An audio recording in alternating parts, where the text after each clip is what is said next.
How to make your dreams come true. Do you desire to realize your dreams? If you're anything like me, you probably have aspirations of success. I certainly hope you do. Finding a beginning point, or even knowing where to start, can be challenging at times. What precisely is success, you ask? How can I evaluate my own performance? When I graduated from college, I recall feeling a little jealous of some of my friends who landed fantastic jobs right away. They were earning significantly more than I was and even had free travel on the company's dime. In this video, I'd want to share with you my journey to success and how I overcame the trap of dogma, which means adhering to the conclusions of other people's thinking. I wish to describe how I managed to hear my inner voice over the clamor of other people's thoughts. Remember when you first had that certain goal in mind? I've had this obsession with passion for New York City ever since I was a young child. There was nowhere I had ever been, but my mother made me watch musicals like West Side Story and Annie when I was a kid. The structures were far larger than the ones I had grown up seeing in Louisville, Kentucky. As I grew older, I realized how gangster watching old gangster films like The Godfather was. From what I had seen and heard on television and elsewhere, it was obvious that NYC was the place I wanted to be, regardless that I had never been there before. From a young age, I was certain that I wanted to live in New York City someday and either launch my own company there or find employment there. It is crucial to look back and recall the moment that the initial concept or thought occurred for anyone who has a goal, whether it be long-term or short-term, for two reasons. You can use this to gauge your own success. Did you individually succeed in achieving your goals? You have the ability to realize your dreams. If you've always had a want, did you give yourself the means to satisfy it? Or did you simply allow it to exist as a thought? Formulate a plan. As soon as I made the decision to move to New York, I knew I was the only one who could make my dream come true.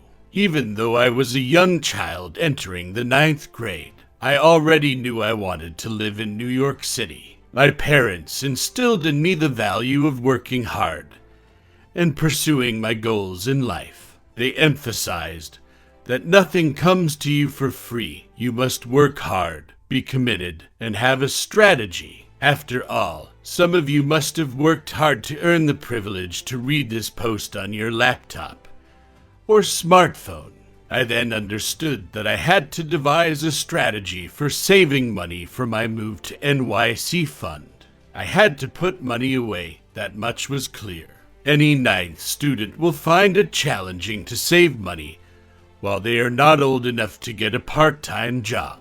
What then was my strategy? I intended to preserve every single $1 bill. I'll explain. I always kept the $1 bill I got as change from purchases of $20 or more in my rear left pocket until I arrived home so I could add it to my hidden reserve. No $1 bills for me, please. Even though I had singles in my rear left pocket, I was paying with a $20 note if I ordered something off the $1 menu.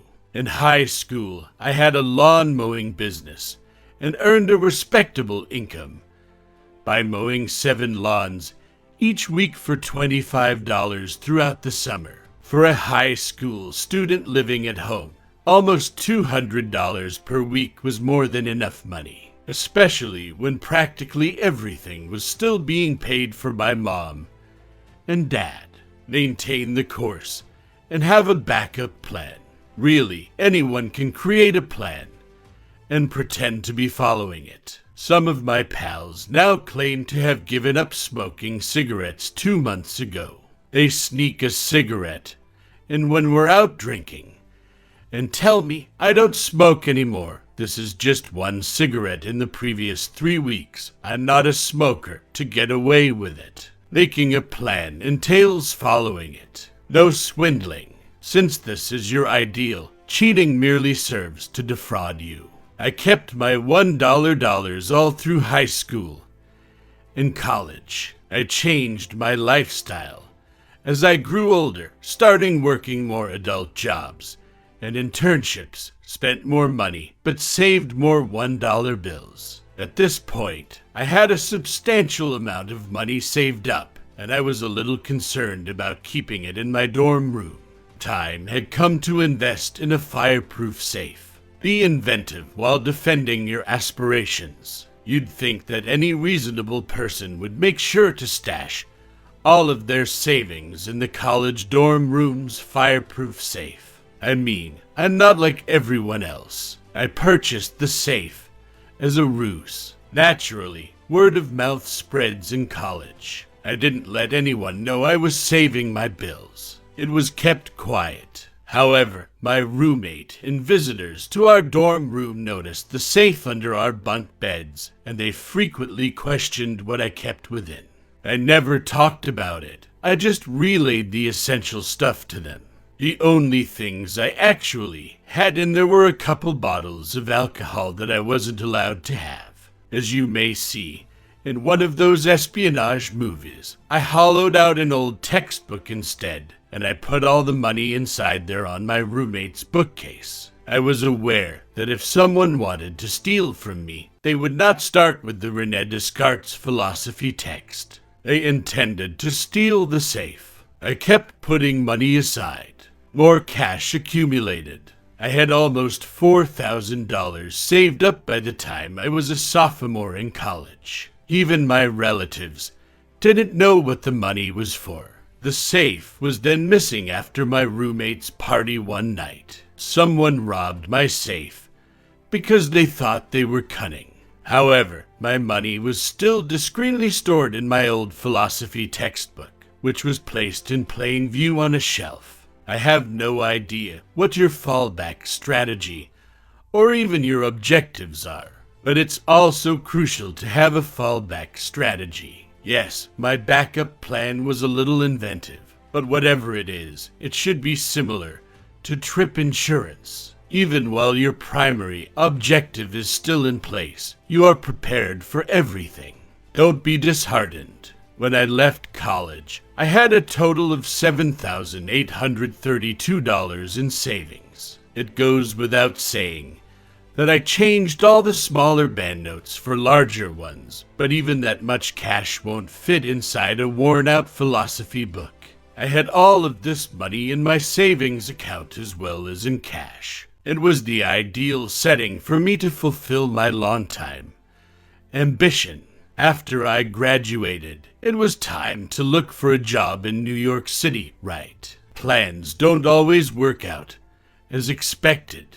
When I graduated in 2010, the U.S. economy was still struggling. Jobs in NYC offered a $30,000 annual wage with few benefits. I had spent years saving, so when I had to decide to return to Louisville, Kentucky, I was arguably the most dejected person on the planet. It was discouraging, but I created Excel spreadsheets with calculations on how I might earn $30,000 a year while living in New York City. To simply live in NYC, I created grocery lists that would aid in my money management. Time for a dose of reality. The time wasn't right for the relocation just yet. In order to strengthen my resume and earn more money if I moved to New York, I required work experience. Plans require time, so I accepted a menial job in Kentucky. My friends' parents, who all worked for large corporations, assisted them in finding employment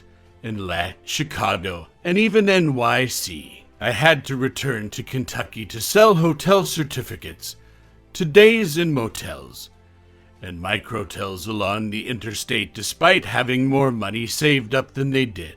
But I kept hoarding $1 cash. After the hotel advertising position, I continued working for Living Social, up until they wanted me to work harder and for less money. Living Social was enjoyable, so I gave up. I prepared for the GMAT, but was rejected from graduate school. I was helpless, intolerant. I have discovered that failure is a positive thing in life. I wouldn't be where I am today if I hadn't failed back then. I have always worked out how to accomplish everything on my own. Young people should take sensible risks now for their future. Since I was rejected from graduate school, I bought a one-way ticket to New York City the next day. I looked for a job for more than a month. I used my time to attend interviews. I declined job offers after receiving them. I moved into Airbnbs throughout the city to save money. I didn't know how long it would be before I found a job, so I didn't want to immediately commit to a lease. Stable. It was a challenging period. I had job offers, but they ranged from $30,000 to $40,000. With my background, that wasn't good enough for me, even though I wanted to start working right away and ship all of my stuff from Kentucky. I had to decline their offer.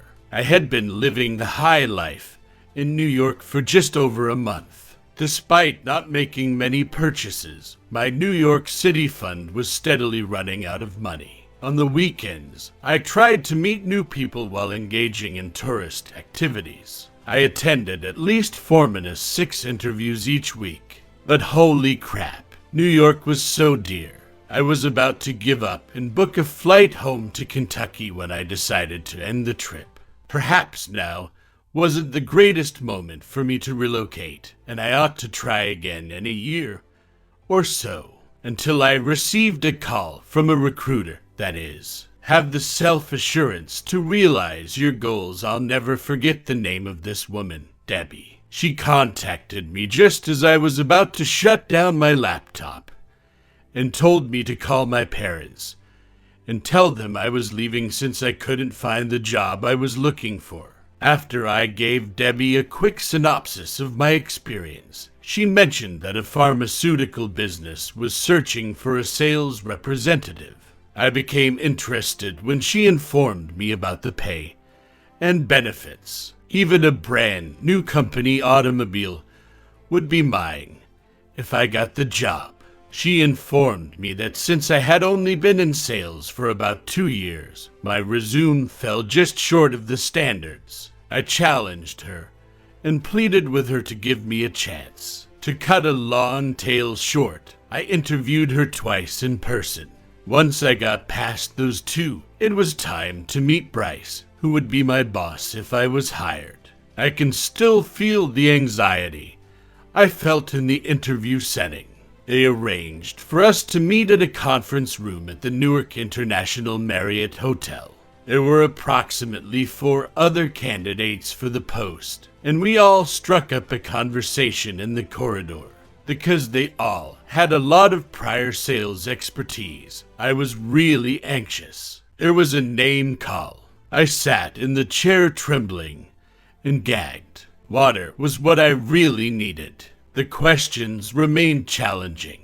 Your dreams will be realized during the key moments of our lives. I got the job, and the last question he asked me altered the course of my life. Why should we hire you instead of the other people waiting in the hallway? Bryce questioned. I inhaled deeply before asking for a few seconds to collect my thoughts. I replied, just over a month ago, I bought a one-way ticket to New York. I've declined numerous job offers after attending interviews. Since I was a child, living in New York has been a goal of mine.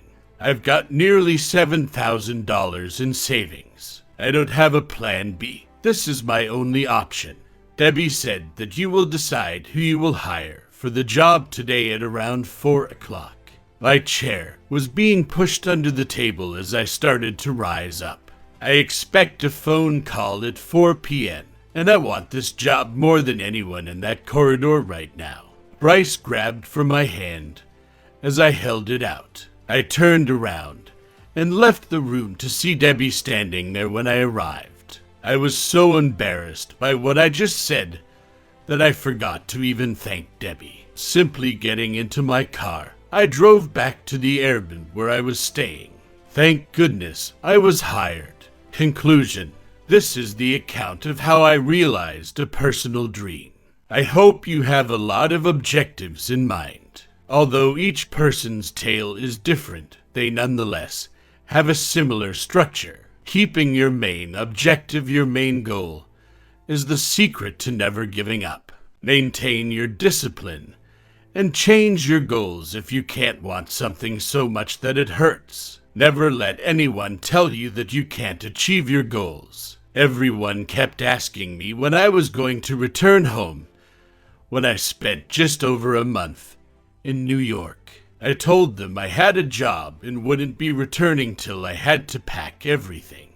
Never give up on your objectives. I currently commute between Staten Island and Brooklyn for a medical equipment firm. Along with a close friend of mine, I also run a health website. I no longer save $1 band notes. I now round my credit card purchases to the nearest dollar using the Acorns app. In essence, I had been doing this for years. I ought to have launched Acorns, but using this software has allowed me to make significant financial savings, in addition to earning me miles for vacation. I don't often use cash anymore. What are you still holding out for? Use these suggestions to achieve your goals.